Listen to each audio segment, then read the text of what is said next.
Hello, this is Andy from All Things Mini, and today, it's been quite a while I know, and today I am going to go through the assembly of some Cromwells for Flames of War. Now, here is a rather nice Sherman Firefly. As you can see, I have just painted it, I've assembled and painted it, and this one moves up and down and so on and so forth. And basically, I fight allies, predominantly British, being British as myself. But most people go Axis because they've got much better tanks and what else have you. But still, I'm fighting against my friend who's got Axis, and I'm going British. Not American, not anybody else but British, and of course, Commonwealth forces. Now, for those of you that know, I mean, the Flames of War people in Australia, or New Zealand, sorry, are much better than GW because they actually endorse companies such as this, who is Plastic Soldiers Company. And the Plastic Soldiers Company make, in my opinion, far better plastic versions of the tanks as opposed to the Flames of War tanks. They're plastic ones anyway. I like their mixture of plastic and metal. Again, it's something nice to, you've got some weight there and it's nice to have it. But a friend of mine gave me a load of Shermans to build up because, as you know, these are, well, this is a Firefly, so it's a German tank killer. But the normal Shermans are just cannon fodder, really. A lot of them were made, and it took a lot of them to take out one Tiger, practically, or one Panzer in general. And basically, the pack came out from the Open Fire box set or something like that, one of the box sets that you can get from Flames of War, and they're absolutely diabolical. They've got massive holes in them, gaps in between where the pieces meet and so on and so forth. So I went to Plastic Soldiers, who are cheaper, and I thought, well, I'll give it a try, and I actually love these. Now, this is Zvezda, and it's basically, this is a troop carrier, and what they do is just, you can just clip these things together and do nothing else and leave it like that. But I chose to glue mine just in case something gives. And quite frankly, I mean, they're not bad. They're very cheap, and they're pretty decent. But I prefer to glue mine. Now, this is a Cromwell. Plastic Soldier Cromwell. It looks really, really nice. Good detailing on there. Again, for this size of model, not bad. Now, how do you get from this to this? Well, don't look in the box, whatever they say. The box looks like this. Hard plastic, military figures for the gamer and collector, British Cromwell tank. Yeah, excellent, World War II. Now, you look on the back and you think, oh yeah, excellent, that's the way it's supposed to look. I can paint it and it looks all rather cool. Plastic Soldiers got their own army spray and stuff like that. Now, this is a massively disappointing thing because Plastic Soldiers, if I've got to be honest, are absolutely fantastic. I love forged in battle little metal men, like the riflemen and the heavy support and the mortar teams and stuff like that. They're fantastic. But Plastic Soldiers make fantastic tanks. Now, Flames of War people make, some people might have had a better run of things than I have with the tanks. I hope you have, because their game is absolutely fantastic. Let's just be honest, it's good and true to life. So let's have a look at this, what it says here. Assembly instructions are printed on the box interior. Use a knife and open it carefully. Well, as you see, I was as careful as a bull in a china shop. And then you open up, and those are your instructions. Actually, instructions isn't quite true, more like a layout, a named layout of your sprue. Now, your sprue looks like that, and you basically look through all of these bits: whole top, whole bottom, tracks left, tracks right, back, turrets, the different types of guns and stuff like that. And then you look to see if you're going absolutely mad, and you actually think to yourself, well, am I really going quite potty? I want to be able to build this into one of these. I don't really know where each individual bit goes, so where do I find it? Don't even bother looking on the internet because it isn't there. There might be a video, of course, I don't know. But basically, this video is going to show you how to get from this into that. And I did it in a bit of a long way. So, first of all, cut out your pieces and all the pieces that you want to go along with, and basically clean them up. So here we have the whole bottom and the top of the tank. That's fairly explanatory, and basically, you know, you've got to look at, I had to look at the picture to see where this goes. Now, I thought to myself, you know, that looks fairly good, but there's a gap there. So does it go back there where it closes up the gap at the back but produces something there, you know, and it was really sort of give and take and sort of trial and error. Does it go forward, does it do whatever, but basically what it does is that you glue these two with the front face matched to that side and the back teeth closed up like that.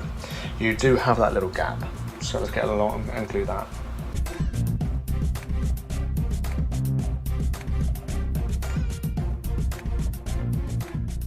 Alright, now we've glued that section, you need to go ahead and glue the back. I mean, the way I'm showing you isn't any particular way that you must do it. Basically, it's just any way, but I'm showing you where the parts go, that's the main thing. Now this part forms the back part and it fits nicely on there. Okay, so you just glue that on there.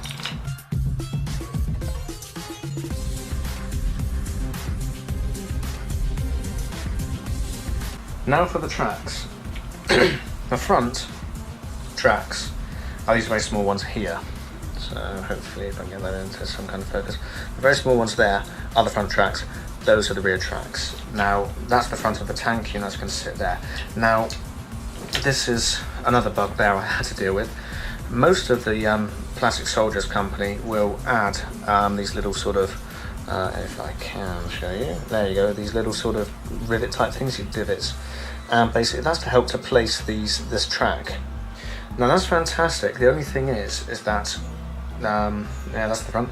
If you take a look at that, you say, oh, okay, so if that sits there, that sits far too proud, so that doesn't work. Okay, so hopefully you might be able to see that.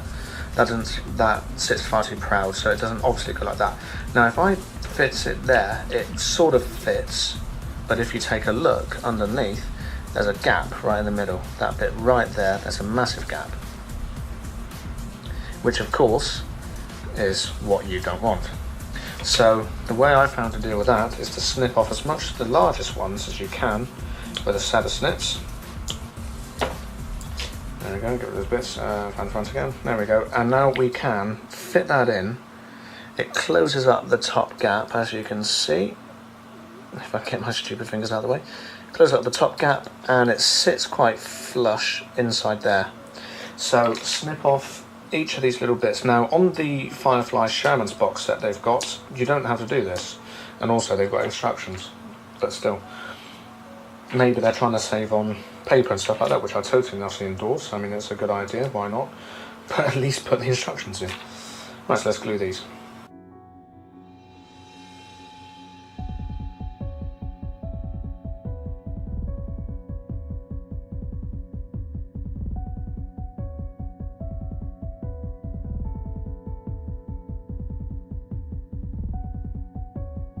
Okay, so being very conscious that I'm using Revel Contactor Professional, which is a plastic glue which melts the plastic together and not super glue. Now we've got, let's have a look, should we do the back? The back fits nice, rather nice, and the front also. As you can, as you can see here, we've got this sort of like that teeth section here, which we have to deal with, and the back is the piece which is curved and looks like that. Excellent. So as you can see, this is the back. Now, I had a lot of trouble trying to think of how does this go in, and it actually goes in with those tiny lips which are there. So as you might be able to see, those lips there fit in like that. So as you can see, I'm not going to glue that just yet, but you push this back onto this scamp. That's not an earthquake, that's my cat rubbing up against the tripod. And again. Basically, so you fit this in, squash this in, and it should hold. Now, I'm very conscious on the fact that, of course, I'm using plastic glue, not super glue. Right, are you done? Go on, mister, go on. Good boy. So, let's glue this part onto this like that.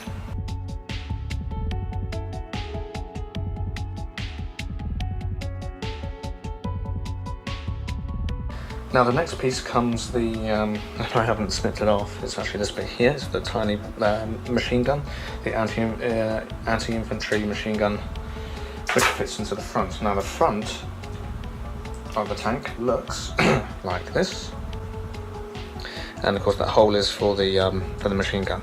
This slots down into that little hole at the front there, and it slots like that. You will have that tiny little sort of lip there sticking over the edge, and then of course you fit your machine gun into there.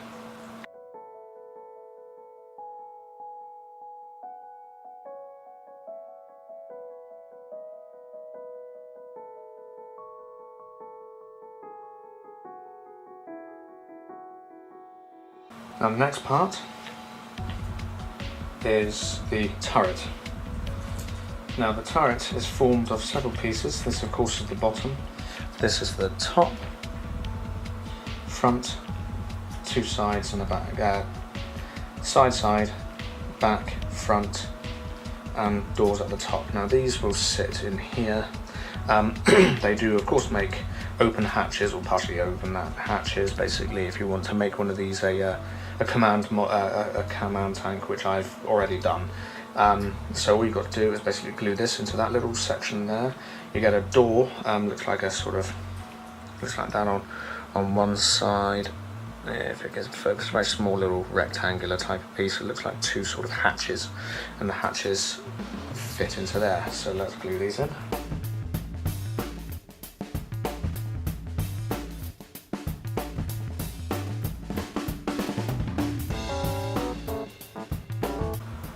There we go. And now we've got to fit these parts in. Now I'm going for tank hunting, so basically I'm going for the 75mm, not the howitzer. And you get the choice of the two guns. This is the longer barrel, which I'm using for this set of 5. And basically this will fit into this little hole here. And it fits in like that. Now, if you can glue it so it just stays still, then that's fine, but a lot of my glue is actually spilt out onto the edge of this and has kept them very much stationary, which is neither here nor there. I mean, it would be nice to have a gun which moves, but you know, it's not the end of the world. But the front piece sits on here like that, so as you can see, you have to glue the bottom lips, just the lips only, if you want it to try and move. That little piece there, of course, is to try and keep the actual gun in placement. And then you've got to put these, as I look very quickly, match up these pieces so they fit. Now I go for the longer, which I think might be correct. Oops, I don't. That's not right. There we go, I think I'm going to sit there like that, yeah. What you can do is glue on the bottom of those lips there and stick them like that. Okay. So let's try and glue this one together.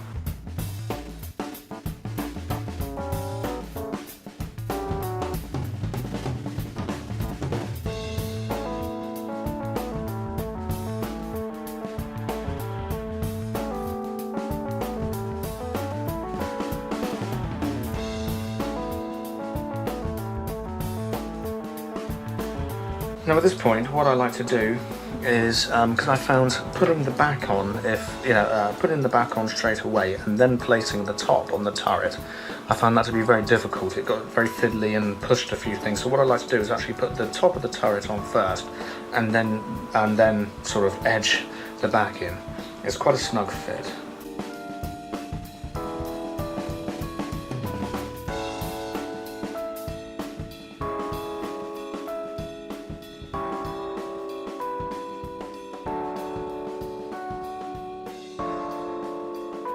So there we go, basically the pieces, the turret looks something like this. I've actually managed to glue it so that this is for the first time actually movable. Yeah, which looks a little bit sort of limp really. And then of course you just stick that on the top, being careful and mindful that the whole lot of this is actually, yeah, I think I might glue that on because that looks stupid like that. with a bit, just I'd rather have it sort of up forwards like that. But basically, as you can see, this is the final stage, and this is the way it looks, which is fantastic. Again, it's quite disappointing of Plastic Soldiers Company to not include any instructions whatsoever. This is the 95 mils howitzer. I think that's anti-infantry. I don't know. I'm still learning this game. The open hatch, the commander. This is for a back piece, I think, which sits on the back there for the model which takes that. Likewise with these sections, they're something to do with the hedge cutters and the bull bars basically of this tank. So I hope you find this useful. I was disappointed that they didn't include any instructions, but in general it's a very good model, and hopefully it gives me just a little bit more than just stupid Shermans which are just paper thin and rubbish, and Fireflies which aren't that much better, which are a little bit better.